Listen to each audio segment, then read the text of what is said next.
Graduation season is quickly approaching, and a lot of college seniors, they're hoping to land that perfect job. And research shows that first post-grad jobs, they can really affect your career for nearly a decade. Yeah, they really set you up for all kinds of things, including your salary.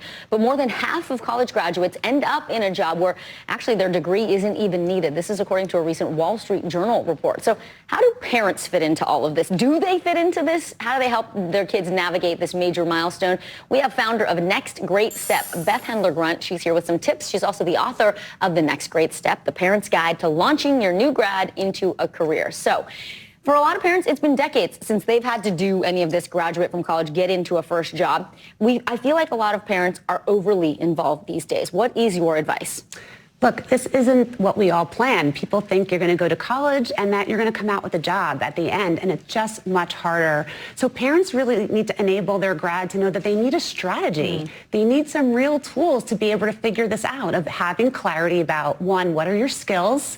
What are the top 1 or 2 or 3 skills that you're great at? Maybe you wrote for the student paper in school and you're a great writer. Maybe you did research for a professor and you really enjoy research. Figure that out, and the story that you can tell to validate that.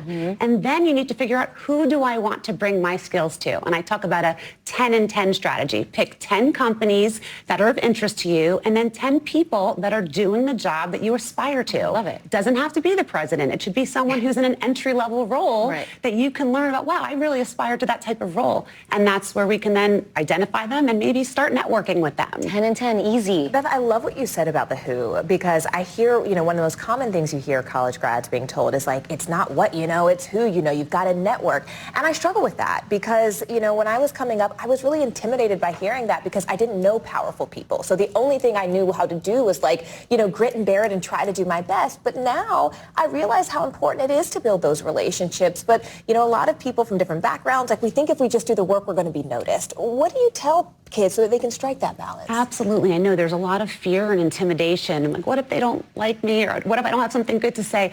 I think it doesn't have to be, like I said, you don't have to reach out to the president of the company. Reach out to someone who went to the same university as you and they graduated 2 or 3 years ago.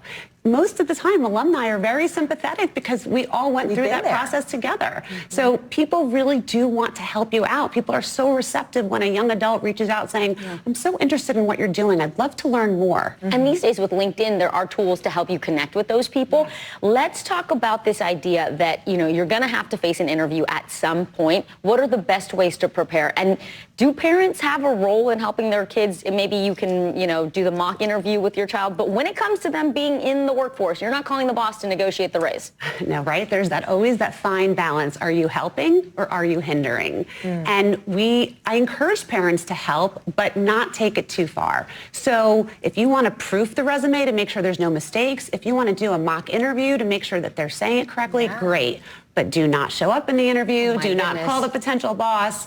We need to let our kids have this experience. And by the way, if they fail, that's part of the process. That's how they learn and how they grow from these experiences. So true. I love what you said about that. What about kids who don't feel ready, who are like, look, I get that all my friends are going to go get these 9-to-5 jobs, but I don't know that I'm ready for that next professional step. So what are their options? Yeah, that's okay. Everybody's on a different cycle. Everyone thinks that everyone has to have it figured out, but that's not true. Not everyone does, and it comes at your own time. Think about what you're drawn to. What are your skills? What do you enjoy doing? And really be curious. Talking to people who are doing different types of roles, that's what yields the best result. You don't have to have it figured out, but also don't do it in your head or only search online. You got to talk to other people and be curious about it. I love what you said, especially about taking some of that pressure away. Beth Hendler-Grunt, this has been a wonderful conversation, and thank you for sharing your expertise with us. My pleasure. It was great to have you, Beth. Thank you. Stay with us.